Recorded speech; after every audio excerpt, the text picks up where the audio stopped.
good morning. Oh, I miss you guys so much. I hope you had an awesome weekend. Happy Monday. So here's what we're gonna do. We are going to start on page 92. So I'm gonna need you to get your books out. We're gonna start on page 92. This is section 4.2 on recreational safeguards. I know that you girls frequent the wakeboarding and the surfing and the, what else do they do here? Snowboarding. So this chapter may or may not pertain to you. However, personal safety is something that we all need to be informed about. It's something that we all need to practice, and we need to be aware of our surroundings, just like we talked about in our last section. So, ready? I hope you have your books turned to page 92. Mrs. Bauschek is going to have story time with you. Ready? Here we go. Recreational injuries are usually the result of carelessness or behavioral risks. Every time you engage in a recreational activity, you make decisions about behavioral risks. Should you go for a quick swim alone? No, you shouldn't. Should you wear a bike helmet even though your friends are not? Yes, you should. Should you take time to put on protective gear when your friend is waiting with his new inline skates? Yes, you should. Depending on the decisions you make daily, you may face some serious safety risks. No matter what sports or activities you participate in, hiking, biking, water skiing, snowboarding, you guys do those a lot, 5 basic safety guidelines apply. Learn the necessary skills, know your limitations and stay within your abilities, know the safety rules for that activity, prepare adequately for the activity, and use appropriate protective gear and well-maintained equipment. I'll tell you what I've always told my boys, I don't know how to swim. So when I was younger, I would go over to a friend's house that had a lake, and everybody would be like running and jumping in and having the best time. And where was poor little Andrea? Sitting on the side. We didn't have cell phones then, so I wasn't sitting on the side with my cell phone, like rocking out to music. I was sitting on the side on a towel, watching my friends. But you know what? I was sad. But that was okay, because I was alive, okay? You can't have fun if you're drowning and you're dead in the lake, right? So, know your abilities, know your limitations, and don't be scared to say, you know what, I'm not really comfortable doing that, okay? Okay. Sports safety. Have you ever had a muscle strain, shin splints, a stress fracture? Many sports injuries can be avoided if you practice these simple preventative measures. Take time to warm up and cool down. I bet you don't do that. I bet you think you're warming up and you are so not warming up. I bet you just are ready to go, run a track, this is you, this is you. All right, let's go. That is not a warm up. That is not a warm up. I need you to get on YouTube. Do it. I need you to get on YouTube. I need you to Google quick sports warm up. Do it.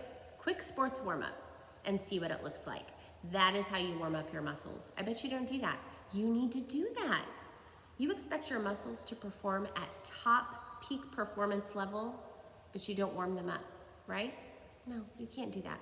It's like, think about your car in the winter. Would you, your car is sitting outside, it's -17 outside, and all of a sudden you peel out of your driveway and you want it to go 90 miles an hour down the road to catch a cute boy. It's not gonna do it because it's freezing cold. Same thing with your body. You have to warm it up, okay? Stop if you feel pain. Listen to your body. Avoid overheating. Sudden vigorous demands on out-of-condition muscles, ligaments, and tendons can lead to sprains and strains. To avoid injury, you need to increase your flexibility. Warm up. Warm up slowly and stretch before exercising. After exercising, your body needs a time to cool down. Walk around or jog slowly to gradually cool your body down. By building fitness slowly, you can prevent many sports injuries. Pain is the body's way of telling you that something is wrong. If you feel pain during an activity, stop until the pain goes away. If the pain persists or gets worse, consult a physician. When you're able to resume the activity, Build up your strength and endurance gradually. Whenever you exercise vigorously, your body rapidly uses up fluids. In warm weather, you need sufficient water before, during, and after physical activity to prevent dehydration. A serious reduction in your body's water content. Do you remember how much water you're supposed to drink every day? Do you remember how much did I talk about water? Water is so important to me. So important. How much water do you need? Your body weight divided by 2. That's how many ounces of water that your body needs every day. If you're exercising, you need to up that. You need to up that. Absolutely. So, be kind to your body. Again, on hot and humid days, sweat does not evaporate well and heat builds up. Then the body sweats even more heavily in an attempt to cool itself. Overheating progresses through several stages. Early symptoms may be swelling of your hands and feet or muscle cramps. If you're exposed to excessive heat and dehydration over a long period of time, heat exhaustion may result. If you start to feel cold, even though your body temperature is normal, clammy, which is cool and moist, and nauseated on a hot summer day, you may be suffering from heat exhaustion. Additional symptoms include headaches and diarrhea. If a person is not cared for at this point, he can suffer sunstroke or heat stroke, a life-threatening emergency. One of the first signs of heat stroke is the inability of the body to perspire, so you stop sweating. Other signs include high fever, extreme fatigue, dizziness, constricted pupils, so your pupils get really tiny, and flushed skin. To reduce your risks during hot weather, drink several glasses of water hours before exercising strenuously. So if you know you have a big event coming up or you're going to be outside for a long period of time, you need to build up your water. So you need to drink a bunch of water before you go outside. During the activity, replace lost water with at least half a cup of cool water every 15 to 20 minutes. So it's important to sip your water so that your body is absorbing it, right? Avoid overexertion, especially during times of high humidity and high temperature. Wear lightweight, loose-fitting clothes. Now moving on to summertime sports. Some of the most popular summertime sports are water sports. These sports have special safety guidelines because of the danger of boating collisions, diving accidents, and drowning. Drowning is the 4th leading cause of accidental death in the U.S. For teens, drowning is second only to traffic accidents as a cause of accidental death. Teens drowning, right? You think, oh, I'm a strong swimmer. I don't need a life vest. Girls, always wear a life vest. I'm canoeing with my family. It's so fun. We're out here all the time. Always wear a life vest. We go to the lake every weekend. I'm such a strong swimmer. Always wear a life vest. What did Mrs. Bauschek say? Always wear a life vest. You'll never be sorry that you had your life vest on, right? You might be sorry that you didn't have it on. Am I wrong? I'm not wrong, okay? Drowning results from underwater suffocation, blocked breathing. You can reduce your risk of drowning by learning and observing 2 basic water safety rules. Know how to swim, I don't, and use the buddy system. Never go alone. If you find yourself in a threatening situation, remain calm and call for help. Many drownings are caused when a victim panics.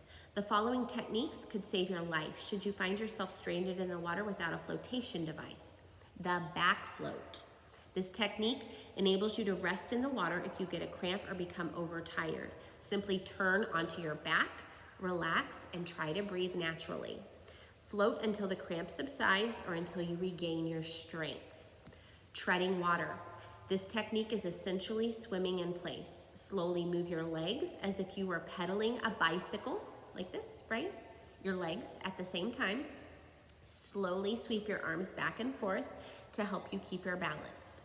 Survival float. This technique is helpful in choppy water where you might get water in your nose and mouth if you're to float on your back or tread water. Fill your lungs with air and relax your body. With your face under the surface of the water and your arms forward, allow your arms and legs to hang limply. See the pictures at the bottom of page 93? See those? Look at those. Those are the survival slope pictures. Survival float pictures, not survival slope. With your face under the water, You're gonna let your arms go forward, allow your arms and legs to hang limply. The air in your lungs will cause your back to float to the top of the water. Whenever you need to take a breath, exhale underwater, pull down with your arms to lift your face out of the water and inhale deeply through your mouth. Then return to your limp position with your face under the surface of the water. The survival float allows a swimmer in warm water to stay afloat for many hours without using much energy. Okay, so here's what we're gonna do, girls. There's a lot more to this personal safety chapter. Holy buckets. So here's what you're gonna do. That is section 4.2. I'm gonna stop right here. So your assignment for today and Tuesday is I want you to finish reading page 94, 95, 96, 97, 98, 99, 100, and 101 and 102. That gets you to section 4.3, which is bicycle safety on the road, which really doesn't pertain to you anymore because most of you have cars, but I do want to let you know, you need to know bicycle safety when you're driving your car, because especially in Center Grove, especially this time of year, there are so many bikers out on the main roads. You need to know what their hand signals are and what they mean, and you need to know what to watch out for with motorcycles and bikers. All of this, you need to know all of this, especially now that you're fresh drivers, okay? So, page 94 through 102, that will end our personal safety section, okay? I want you to get through that today, Monday, and tomorrow, Tuesday. And then I'm gonna give you a little follow-up quiz question on Wednesday so that I know that you actually read section 4.2. It'll just be a quick question on Google Classroom. And then on Thursday, what we'll do is we'll do a Bible study together, a quick little devotional, and I'll let you respond to that via Flipgrid, okay? Okay, girls, that is personal safety for this week. I love you all so much. I miss you like crazy. Get outside today. It's gonna rain tomorrow. Get outside today. Take some deep breaths, stand outside, get your face in the sun for 10 to 15 minutes, get that vitamin D going, okay? And I will check back in with you on Wednesday with your questions over section 4.1, okay? All right, finish that up. See you real soon.